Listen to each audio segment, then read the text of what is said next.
Welcome to Idiosyncratic Fables.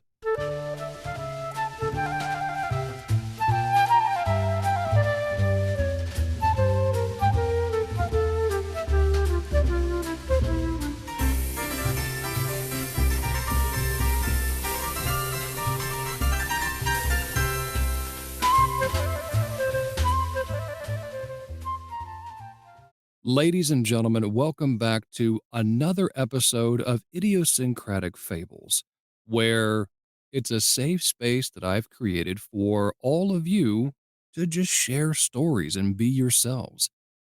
Today, I happen to have with me a fantastic narrator who's getting ready to start a new book in a new dialect, I might add.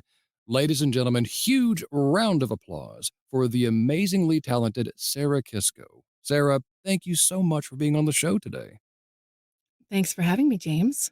So, It's you're starting a new audiobook. Are you at liberty to share the title with us? sure. It's called Forever is Eternity by Kathleen Kyler. Ooh, I guess I better get her make sure I'm saying that correctly before I start recording. It's a really interesting story about a it's a kind of a fantasy about a girl who can, or a group of people who can enter into novels and sort of manipulate Ooh, their own stories through the novels. So it's pretty interesting. that sounds really So cool. I get to do Peter Pan and Sherlock Holmes and all kinds of cool characters. What? That's awesome. Right? I love my job. Oh, yeah. I think we have one of the coolest jobs in the whole world. So, Definitely. based on your postings and profile picture and whatnot, you were also on the Audiobooks at Sea Cruise. Now, forgive me, did we mingle and interact and talk at all on the cruise, or we just kinda like, Just briefly, "Okay, I'm sorry if I've just forgotten." that's okay. I think I remember chatting with you around the martini bar, Okay. but yeah, there were a lot of people there.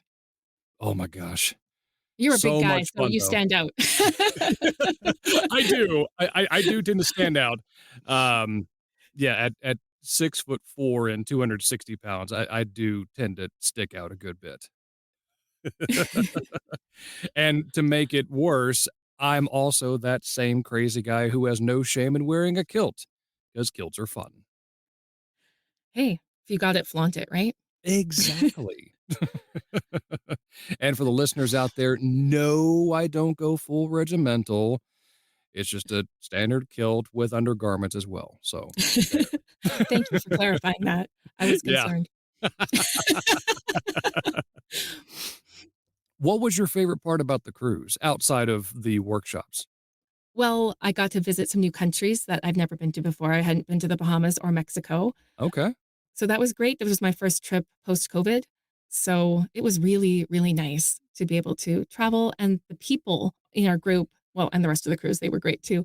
But it was just such a great group, and it was a wonderful experience. I'd never been on a cruise before, so that was different. But I handled it okay. I was concerned about the motion sickness, but hey, made it Yeah, through.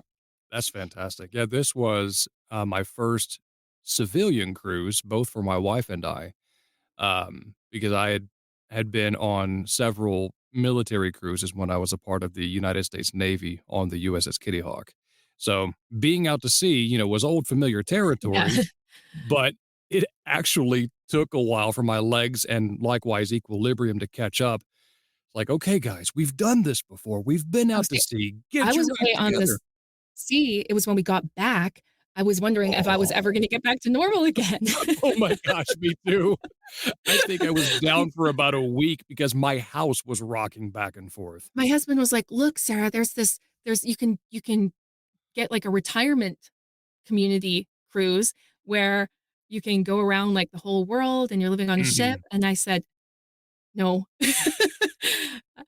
I like my feet on terra firma. Mhm. Yeah, it was surprising how much my body had forgotten about the land sickness, as it's called. Yeah. Oh, it's so crazy.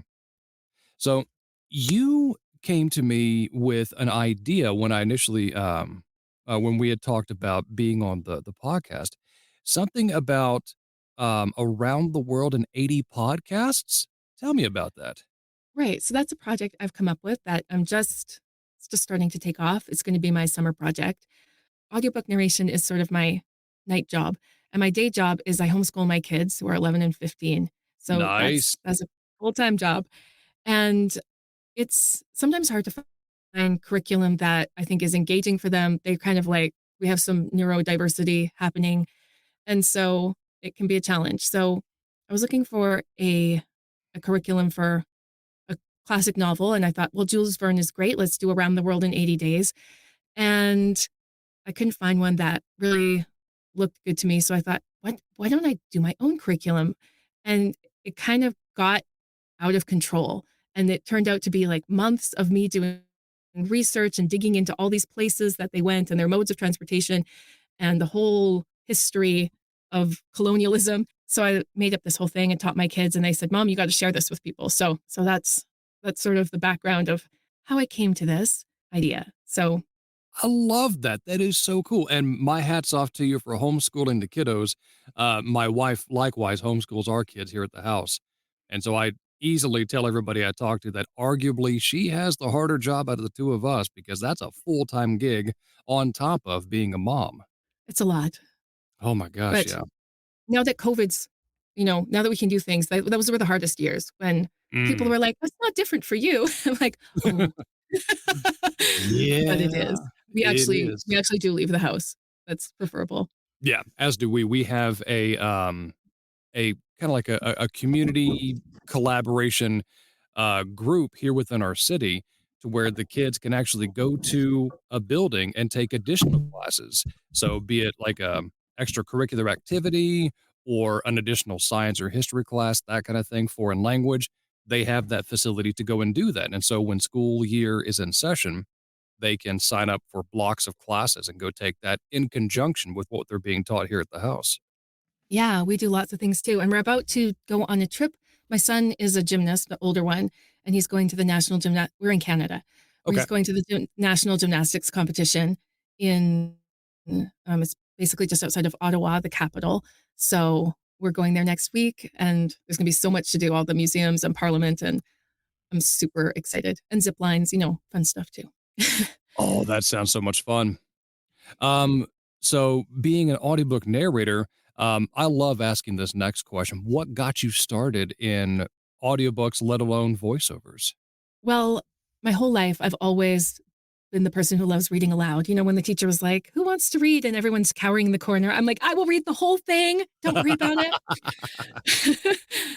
And I started reading to my dad, he was a truck driver when I was a little kid, Okay. and there weren't a lot of, I don't know, books on tape that he was interested in. I don't know, so he got my mom to start recording books, and she hated it.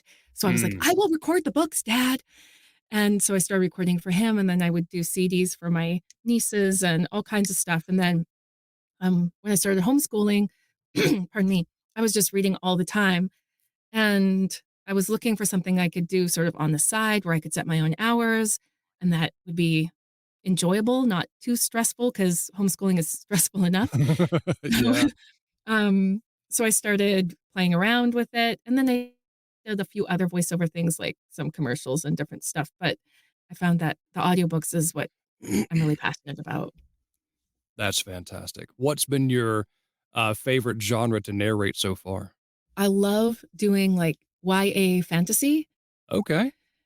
It's a really hopeful genre, and you get to do all of the voices, which is always super fun. And it's something that mostly I guess they're more like romantasy, so my kids aren't too interested in it. But there are a few I've done that my kids have been like, "Oh yeah, this is great." So that's I thought when I got into it that I would be doing nonfiction because that's mostly what I read, and Mhm. I thought this is gonna be great. I'm gonna get paid to learn, but turns out my passion is for fantasy. Who knew? That's awesome. And so within the YA fantasy genre, do you have a favorite book that just grabbed you emotionally and you loved every character and The scenes were fantastic. Do you have one, or is it hard to choose? Oh, that's hard to choose. There is a series that I did, and actually it was a new adult fantasy, so there are some spicy scenes, but the author's actually gonna be re-releasing it as a YA fantasy so Okay. that, has a bigger audience. She's kind of changed Sure. her core audience, and, but it was such a good story. It's about a girl who she ends up meeting the god of secrets, and they end up going to all these different fantasy locations, and but it's more about her, like, personal growth and how she had grown up in the foster system, and she just didn't feel like she belonged anywhere, and she had really poor body image, and how the other characters really believe in her, and she starts believing in it herself. And the last book, it's a four-book series, it's called The Empire of Se what's it called? The God of Secrets series by L.R.W. Lee. I was bawling, like, it was so emotional. It was so hard to record the last few chapters. But, Oh, I really when I first got the first book, I had no idea. It was just sort of a lot of backstory in the first book, so I didn't realize that after the first book, it would this whole world was gonna open up and everything was amazing. So, yeah, I think that's my favorite series there. that's awesome. I love that. So now to kind of bring it back full circle, if you will, your love for reading stories, your love for knowledge or even quest for knowledge due to your teaching your children through homeschooling. Excuse me. Let's bring it back to Around the World in 80 podcasts.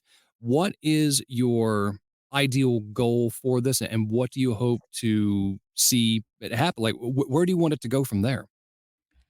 Um, I don't know, I just have this whole collection of really interesting tidbit bits, and the podcast isn't actually going to be so much about the book itself or the Hmm. story. There's lots of different podcasts about that, but about the places that they go to and even, the illusions that he talks about in the book. Because I started Ooh. fleshing it out because I thought, well, maybe these illusions were relevant in 1872 when it was published, but my kids in the 21st century have no idea who Lord Byron is or any of Right. that kind of stuff, right? Right. So, um, and just painting a picture of the world as it was at that time. It was a period of rapid changes, like the whole there were so many giant transportation infrastructure projects that were going on, and the telegraph had just come online, so to speak.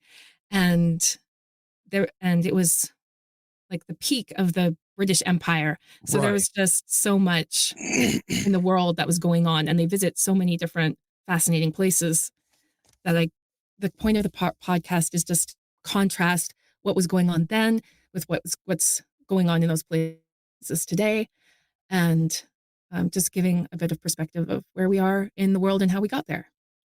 I love that. So if I'm hearing you right, what essentially you're saying is you want to take various changes and places within that book, but more so have a hyper focused magnifying glass on those changes, the times and events, and give it more details and just kind of do a deep dive, if you will. Right. Awesome. I would totally tune into something like that. Well, I hope I can do it justice. So we'll see.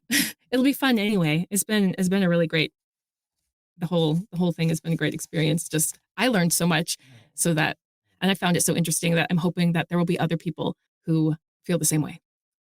I love that idea. Definitely keep me posted for when you release, and I'll be sure to tune in. For sure. Thank you. And for the listeners out there that are listening to Sarah give her idea about the Around the World in 80 podcasts idea that'll be coming to fruition this summer, and likewise about her love and passion for reading, if you are interested in not only her voice but her talent, and you say, you know what, I want her to narrate for me, Sarah, how can they get a hold of you? Where can they find you on social media? I'm most active on Facebook and Instagram, Sarah Kisco VO. And there's my, you can get links to that on my website. Everything should be linked there. It's sarahkiscovo.com. So SarahKisco KISKO.com. Oh, VO. SarahKiscovo.com. Perfect. I had some people approach me and they're like, Sarah Kiscovo? I'm like, oh no, that's not actually who I am. Awesome. And I'll go ahead and post that link to your website in the show notes as well if they didn't have a chance to write that down with pen and paper. All right. Thank you so much, James. And thank you for being willing to be a part of the show. I really enjoyed our time together. I mean, you've got me excited about your podcast episode. I'm so thrilled. I can't wait to listen. It's so many interesting things. And what really blows my mind is how Jules Verne wrote this book about all these places that he'd never been to and he'd only read about in newspapers or books. And yet he completely brought them to life. And we noticed when we were going through like a few errors that he made, but like considering that like this man did not have Google. No, he didn't. And I know how hard it was for me to find this information with it all at my fingertips. And he just got it from literally reading the newspaper. It's Oh mind my blowing. gosh. That is mind blowing. Well, fantastic. Sarah, again, thank you so much for your time today and for being a part of the show. I've truly enjoyed our time together. It's been a pleasure. And for you listeners around the world, all 10 and 12 of you, I thank you for your time as well. You are always welcome to reach out to me if you have a story to share as well. Listen to me putting an H in story to share as well, because this is a safe place to share those stories, whether it's a favorite book you want to read, an idea for a podcast, or even a personal story you hold near and dear to your heart. Everybody has a story to tell, and I want to hear yours. And so until I talk to you next time, peace be with you.